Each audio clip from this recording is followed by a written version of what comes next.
The Mongols crushed nobles beneath carpets so blood would not offend the sky.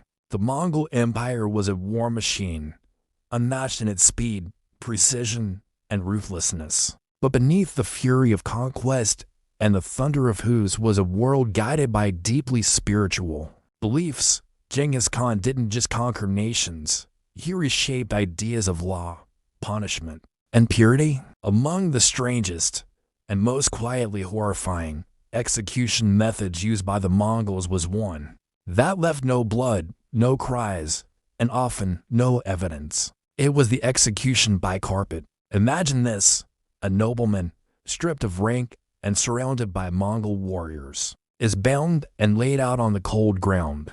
But instead of blades or arrows, a thick felt carpet, heavy, worn, and stained from travel, is rolled tightly around his body. Then, with silence and ceremony, a line of horses is directed to trample the carpet not once, but until the sounds inside stop completely.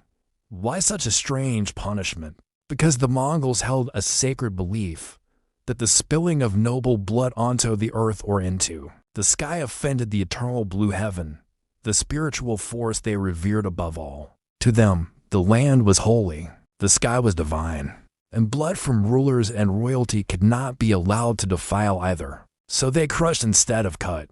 They silenced instead of screamed. And this wasn't some forgotten tribal ritual. This was state-approved Mongol justice, ordered by none other than Genghis Khan himself. It was used on enemies, traitors, rebellious vassals, and even on family members who disobeyed the Khan's will. One of the earliest recorded instances came during the conquest of Central Asia. After subduing the Khwarezmian Empire, Genghis Khan captured a prince suspected of treachery. Instead of executing him publicly, the Khan had him wrapped in a camel-wool carpet and stomped to death by a procession of war horses. The message was clear: you will die, but your blood will not stain this earth. The act itself was chilling. Witnesses describe how, even as bones snapped and lungs collapsed under pressure, the victim's screams were muffled, swallowed by the folds of fabric. There was no spectacle, no applause, only dust, thuds, and the distant whinny of horses. In Mongol culture, this silence was power. Death didn't need to be loud. It needed to be final. And this wasn't exclusive to enemies. The most infamous case involved Genghis Khan's own brother-in-law. After being caught conspiring against the Khan, he was granted the honor of carpet execution. Warriors rolled him in layers of thick felt, then slowly drove their horses over him, back and forth, until his ribcage imploded. No sword was drawn, no blood was spilled, but justice was done. Historians like Rashid al-Din and Marco Polo recorded versions of this practice, often in hushed tones, as if even speaking of it might summon its weight. Polo wrote of Mongol chiefs who delivered death with no noise, as if whispering to the ground. But make no mistake, this wasn't mercy. Carpet crushing was brutal. The body, compacted within dense fabric, had nowhere to shift. Bones shattered, organs burst under weight, and since the victim couldn't scream or breathe properly, the suffering was prolonged. It wasn't a quick stomp. It was a slow grind of pressure and pain, delivered with sacred silence, and this silence served a second purpose.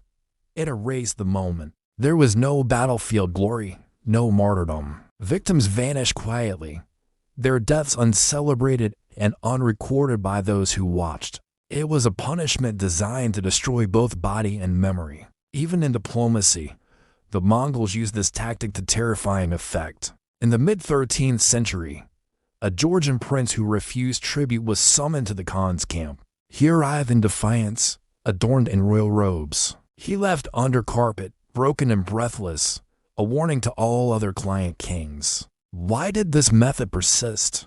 Because in Mongol law, known as the Yasa, there were no written codes for execution. Justice was interpreted by the Khan and his council based on tradition, honor, and cosmology. And to them, preserving the balance of heaven and earth was more important than spectacle. The carpets used were often ceremonial, thick with layered wool, sometimes dyed red or black. In some executions, Victims were wrapped in multiple layers, adding time to their suffering. The horses used weren't wild, they were trained, slow-stepping stallions, ensuring pressure was applied. Gradually, this wasn't chaos. This was ritual execution. To an outsider, such executions may seem unnecessarily cruel or even bizarre. But within the Mongol worldview, they were deliberate, spiritual, even. To spill blood in the wrong way could curse a battleground, invite misfortune, or offend the spirits of ancestors. And while the Mongols were unmatched in violence, they were equally steeped in sacred customs. Carpet execution became a symbolic solution, a way to maintain cosmic harmony while delivering absolute, unforgiving justice. In time, this method became associated almost exclusively with traitors, royalty, or rulers who had challenged the Mongol court. Lower-ranking enemies were often executed by the sword, or subjected to more public deaths. But for those of status, the act of being crushed in silence, beneath layers of wool, became its own kind of punishment, shameful, slow, and invisible. Mongol chroniclers rarely describe these moments in detail, which only added to their mystique. The court records and foreign observers filled in the gaps. Some Mongol nobles considered this method an act of mercy. Others, a way to preserve dignity. No decapitation, no mutilation. But for the victim inside the carpet, there was no dignity, just the sound of hooves and the weight of silence. Even neighboring empires feared this method. Persian historians wrote of emissaries who returned from Mongol negotiations shaken not by war, but by whispers of the carpet. Some Chinese scrolls mention warlords begging for sword execution rather than the rolled fate. As it came to be called, the psychological horror was just as powerful as the physical, and the Mongols knew it. Genghis Khan didn't just wield death, he made it sacred, strategic, and deeply psychological. His empire was built on fear, yes, but also on discipline and ritual. Every punishment carried a message, every execution a precedent, and to be crushed without a mark, buried without blood, was to be erased from both history and the afterlife. The soul, some believed, might wander endlessly, unanchored by a proper end.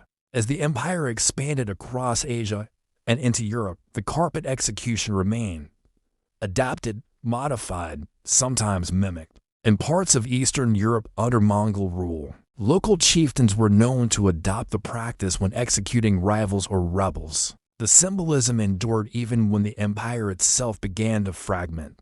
Later, in the 14th century, successors of the Mongol Empire, like the Golden Horde and the Ilkhanate, still used the method, selectively. In one recorded case, a rival prince in the Caucasus was rolled in a carpet soaked in oil and trampled near a shrine. The oil intensified the suffocation, and the site itself was chosen for religious significance. Even in death, location mattered, and perhaps most chilling of all, this method didn't leave blood behind, but it left memory. Soldiers who had seen the execution spoke of the sound, bones snapping like branches under the weight of hooves, of the muffled cries that faded to silence, of the warm fabric that bulged and sunk with each impact. They said the carpet moved like it was breathing, until it wasn't. What made it more terrifying wasn't its cruelty, but its calmness. Unlike executions meant to terrify crowds or send a public message, this one was often done behind tents in courtyards or on quiet plains. There was no roar of judgment, just a procession, a roll of cloth, a series of hoofbeats, and an eerie, respectful stillness. The Mongols were not mindless killers.